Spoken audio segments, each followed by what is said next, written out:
Captain Freehand messed up a little. I got the bolt a little too far down when it's in the stock. It's at about this angle, and that's not enough to go ahead and lift it. So I need to heat that up and bend that bolt handle up just a touch. And then right here you can see I've got just a, it's not inclusion, it's just where the where I didn't get to the bottom of the weld there. So some of that's going to get taken out a little bit. So I've got the bolt is locked in the chuck here, and the chuck is locked. These old Craftsman lathes, see that row of holes? I think there's 36 of them or something. I've got the pin, there's a pin right here, you can lock it in. So what I'm going to do is fire this torch up. I'm going to pull this back. It's not going to show well because it's coming right back at the camera, but at least you guys will see what's going on. You won't be able to hear what I'm talking about, so I'm gonna just do a dry run. So when you heat, I know I said this in another video, when you heat something with a torch, of course we all know heat rises. So when you heat this, you don't want to heat this bolt up too much. You want to heat below where you want the bend to be, and I want the bend to be right here in this area, so that'll get it off of that stock like I mentioned. I don't want to just bend the bolt out. That's goofy looking. So I want to keep this part fairly straight, so I want the bend to be right here. So what I'm going to do is come on both sides and heat that up like this. And then as you heat, you want it to just get to where maybe you see that first spark come off, and then bend it. That spark is carbon burning out of that steel, so you don't want to sit there hogging on it, get it white hot, have it where it's just blowing sparks everywhere, because you're losing carbon.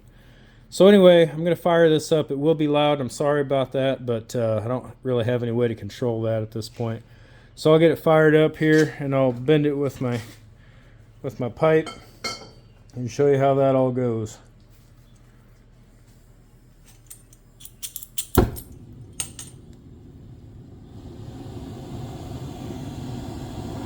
Burn the paint off my lathe if I don't be careful. There we go.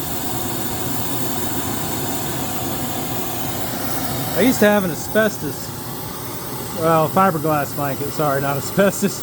A fiberglass blanket for my old lathe for when I would weld in it. I'd cover up the bed. I think I had a dog eat it if I remember right.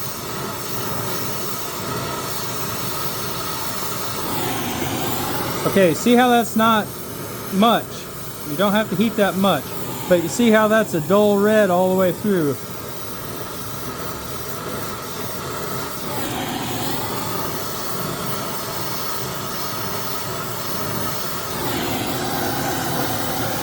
See how it's pretty consistent on both sides?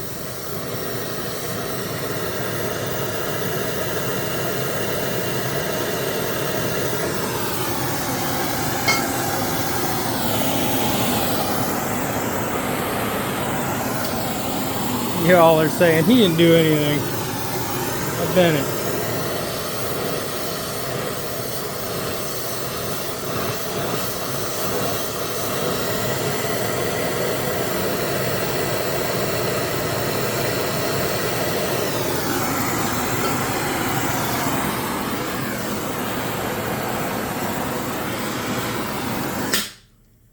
Okay.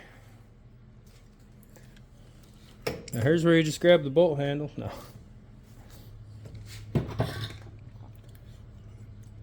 I'm going to undo this before I forget. Fire the lathe up. Burn something up.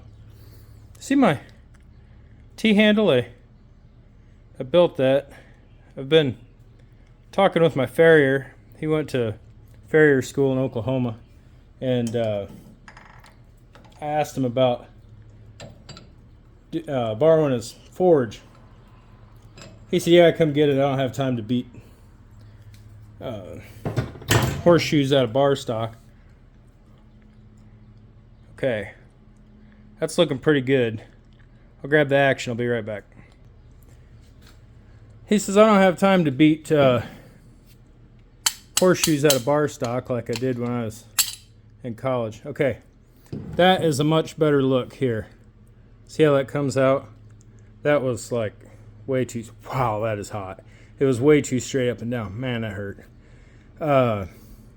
So anyway, he says, come get it. And I told him what I was doing, and he asked how he could even help me. And after I told him about building that, he's just like, man, I can't help you. He says, I'm no pro. He said, I just make some horseshoes, so I guess I'm going to get his forge, and we're just going to do some work anyway. But so this is not hot here. I can touch it. I mean, it's hot, but it's not hot enough to damage the steel. The really critical part is this right here, which you can see is not too bad.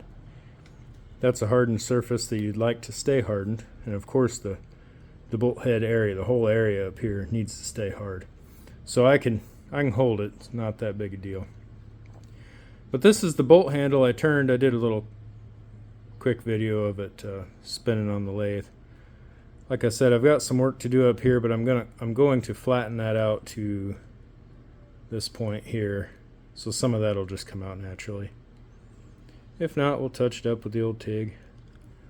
I was going to drill that out and build a cap, spin a cap for it.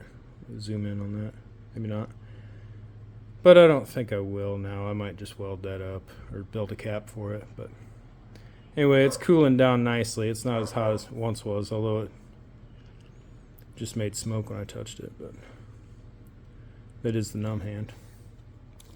So here's I put another couple spots of weld on here where I had the little body work to do.